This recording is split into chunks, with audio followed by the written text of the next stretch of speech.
Hello दोस्तों, हम इस वीडियो में इंडिया चाइना विवाद जो कि लद्दाख में गलवान घाटी के पास हुआ है, जिसमें हमारे 20 सैनिक शहीद हुए हैं और चाइना की तरफ से भी कुछ सैनिक मारे गए हैं, लेकिन उन्होंने ऑफिशियली डेटा नहीं बताया है। तो उस बारे में हम बात करेंगे और जानेंगे कि एलएसी की एक्चुअल पोजीशन क्या है और ये विवाद चाइना ने क्यों किया, उसके रीजन क्या क्या हैं। तो इस वीडियो में शुरू करेंगे। तो दोस्तों, स्वागत करते हैं आपका हेलो गुरुजी के यूट्यूब चैनल में।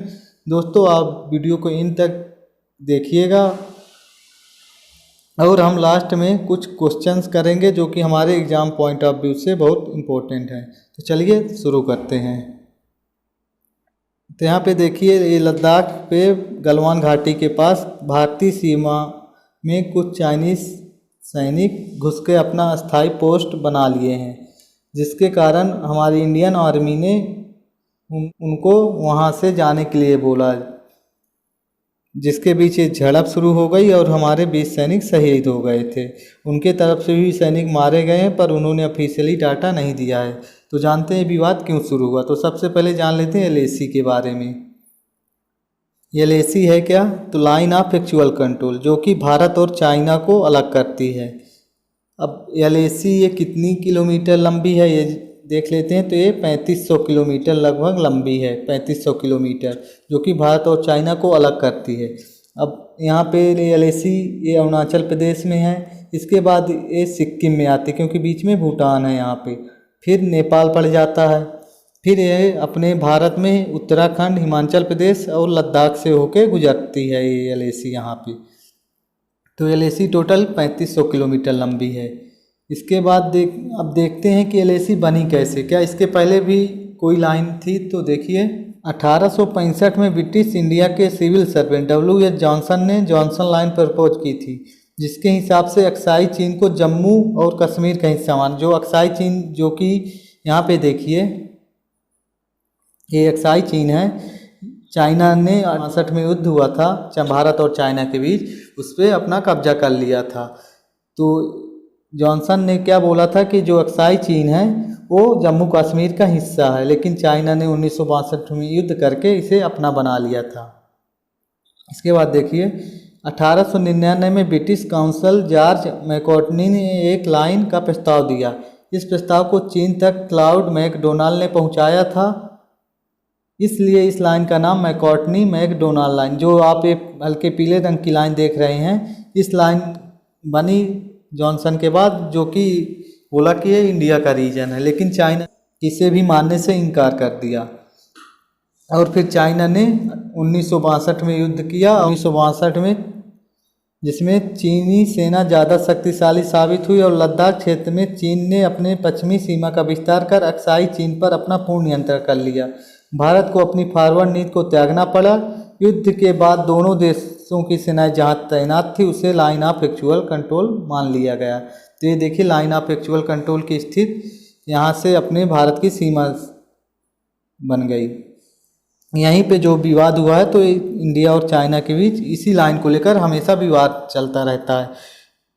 और इधर अब जो ये जम्मू कश्मीर है, टोटल जम्मू कश्मीर का इंडिया के पास कितना बचा है? 45%। बाकी 55% भाग पीओके और अक्साई चीन के रूप में पाकिस्तान और चाइना के बीच में है। यहाँ पे एक बात ये ध्यान दीजिएगा कि जो पाकिस्तान की सीमा जिससे अलग होती है पीओके की, वो लाइन ऑफ कंट्रोल है LOC, यहाँ पे ये देखिए रेड कलर से। और जो एलएसी है वो भारत और चाइना के बीच में है। और एलएसी भारत के 5 राज्यों लद्दाख, सिक्किम, हिमाचल और उत्तराखंड और अरुणाचल प्रदेश से होकर गुजरती है, और इसी तरह 3500 किलोमीटर लंबी है। अब देख लेते हैं कि भारत की एक्चुअल पोजीशन कहाँ पे है। तो ये देखिए, यहाँ पे इतना भाग अक्साई चीन का है, यहाँ पे ये पीओके का है, और यहाँ पे जो ये छोटा सा आपको एरिया दिख रहा है, इसको पाकिस्तान ने चाइना को दान में दे दिया था, तो ये चाइना का ही हिस्सा है। और यहाँ पे देखिए दौलत बेग ओल्डी, जो कि आप यहाँ पे देख रहे हैं, दौलत बेग ओल्डी जो कि विश्व की सबसे ऊंची हवाई पट्टी है, जो भारत के क्षेत्र में आती है।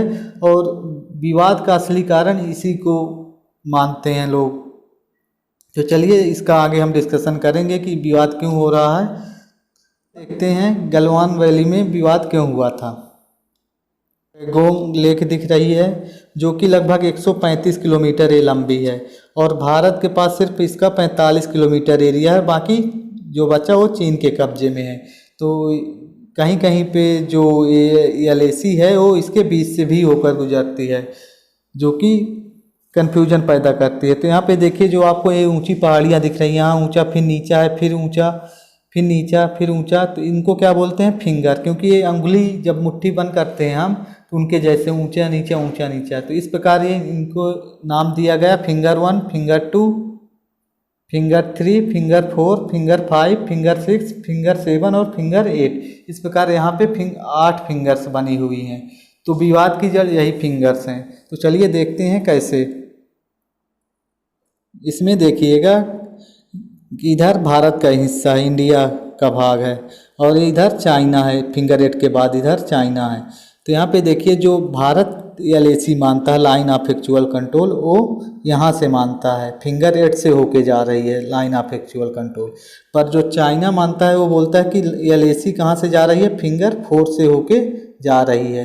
तो विवाद यहीं पे हो रहा है कि चाइना कहाँ फिंगर 4 से एलएसी को मान रहा है और भारत फिंगर 8 से मान रहा है। तो जो विवादित एरिया है फिंगर 4 से 8 तक है।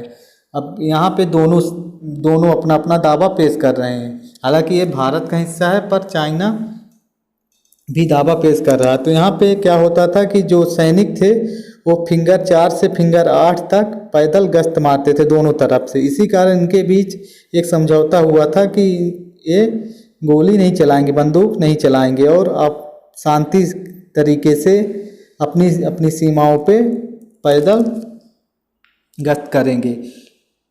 तो हुआ क्या है कि फिंगर 5 पे अभी चाइना सेना ने आकर भारतीय सैनिकों को इधर जाने से, फिंगर 5 के इधर जाने से मना कर दिया है, जिसके कारण ये विवाद इतना बढ़ गया जिससे भारत के सैनिक ने इन्हें हटाने की कोशिश की और वहाँ पे जो इनके अस्थाई टेंट लगे हुए थे उनको उखाड़ दिए थे।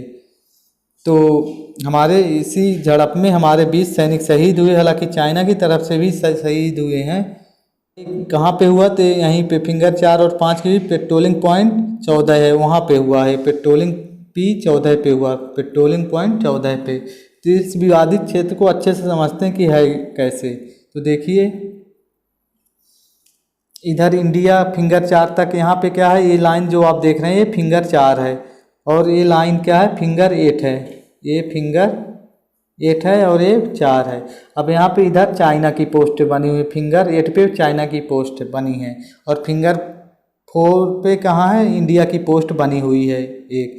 अब जो विवादित है फिंगर 4 से फिंगर 8 के बीच में है, यहीं पे विवाद हमेशा खड़ा होता रहता है। तो ये विवादित एरिया, यहाँ पे देखिए जो एलएसी की अब स्थिति है वो कितनी है? कम से कम 6 से 8 किलोमीटर चौड़ी हो गई है यहाँ पे। अब एलएसी कन्फ्यूजन इसी में होता है। तो दोस्तों विवाद का कारण एलएसी ही है। इसके बाद देखते हैं कि ये चाइना ऐसा क्यों कर रहा है, इसके रीज़न क्या क्या हैं। तो देखिए रीज़न नंबर 1 आता है इसका कि भारत एलएसी के पास काफ़ी समय से सैन्य निर्माण जैसे कि रोड बनाना कर रहा है, जिसमें भारत दौलत बेग ओल्डी से डरबुक जोड़ करने वाली एलएसी के पास डरबक स्वेक दौलत बेग ओल्डी DSDBO रोड का निर्माण कर रहा है, जो कि भारत की काराकोरम दर्रा पर पहुंच को बढ़ा देगी। चीन नहीं चाहता कि भारत ये रोड का निर्माण करे क्योंकि इससे भारत को एलएसी के पास स्थिति मजबूत होगी। तो पहला रीजन ये हो सकता है कि चीन इसीलिए ये कर रहा है क्योंकि भारत यहाँ पे सड़कों का जाल बिछा रहा है एलएसी के पास, जो कि भारत की स्थिति को मजबूत कर देगी। कहे कि साजो सामान जो युद्ध का है वो आसानी से पहुंच जाया करेगा, जो कि चीन इसका विरोध कर रहा है। तो अब देख लेते हैं दौलत बेग ओल्डी है कहाँ पे। तो देखिए दौलत बेग ओल्डी की स्थिति देखते हैं। ये आपको ये दिख रही है, भारत की क्या है, सड़क बनी हुई है यहाँ पे। इस सड़क का नाम क्या है? डरबक स्वेक दौलत बेग ओल्डी DSDBO रोड। इसको भारत ने निर्माण कंप्लीट कर लिया है। इसी के कारण जो चाइनीज़ हैं वो इसका विरोध कर रहे हैं और झड़प बार बार करते रहते हैं। दौलत बेग ओल्डी क्या है? सबसे ऊंची हवाई पट्टी, जैसे कि आप देख रहे हैं यहाँ पे। यहाँ से भारत क्या कर सकता है? सियाचिन ग्लेशियर और एलएसी पे अपनी पकड़ मजबूत कर सकता है और यहीं से इसकी रक्षा कर सकता है। इसलिए भारत के लिए बहुत महत्वपूर्ण है इसका विकास करना। इसके बाद देखते हैं दूसरा रीजन ये हो सकता है कि 2017 में भारत ने सिक्किम के पास स्थित डोकलाम में चीन का रोड बनाने का विरोध किया था। डोकलाम एक टाई जंक्शन है जहां भारत, चीन और भूटान की सीमा मिलती है। भारत का इस क्षेत्र में कोई दावा नहीं है। इस क्षेत्र में को लेकर चीन और भूटान के बीच में विवाद है। वर्तमान में यहाँ चीन का कब्जा और भूटान उस पर दावा करता है। तो जो डोकलाम है यहाँ पे है, तो यहाँ पे क्या किया था, भारत ने चीन को सड़क बनाने से रोका था, इसका विरोध किया था, जिसका बदला वो शायद लद्दाख पे ले रहा हो। और तीसरा रीजन देख लेते हैं जो कि सबसे अहम है।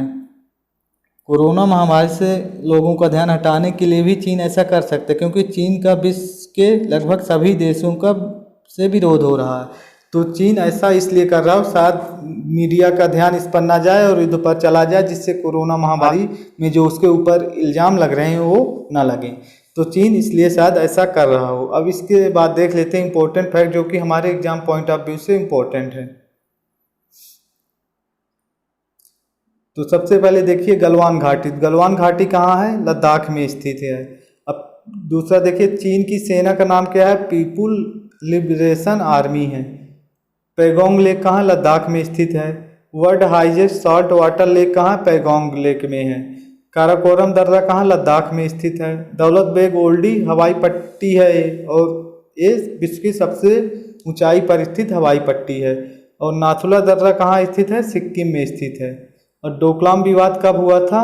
तो 2017 में भारत और चाइना के बीच हुआ था, जो कि टाई जंक्शन है भारत, चीन और भूटान का। इसके बाद अगला देखते हैं, स्वेक रिवर कहाँ से बहती है? तो लद्दाख में स्थित है। और मैक मोहन रेखा भारत और तिब्बत के बीच की एक रेखा है, जो कब बनी थी? 1914 में शिमला समझौते के तहत अस्तित्व में आई थी। इस पर चीन इसे मानने से इनकार करता है। इसका कहना रहता है कि 1914 में तिब्बत ऑटोनोमस रीजन नहीं था, इसलिए उसको समझौते का अधिकार नहीं था, क्योंकि वो चाइना के कब्जे में था। इस कारण अरुणाचल प्रदेश के कुछ हिस्से पर चीन अपना दावा पेश करता है और अक्सर सीमा विवाद देखने को मिलता है, क्योंकि अरुणाचल प्रदेश के कुछ हिस्सों को बोलता है चीन कि वो तिब्बत का हिस्सा है, जबकि ऐसा नहीं, वो भारत के हिस्से हैं। इस प्रकार ये चीन ऐसा कर रहा है। तो दोस्तों, आपको उम्मीद करते हैं वीडियो समझ में आया होगा। आज के लिए इतना ही, मिलते हैं नेक्स्ट वीडियो में। धन्यवाद।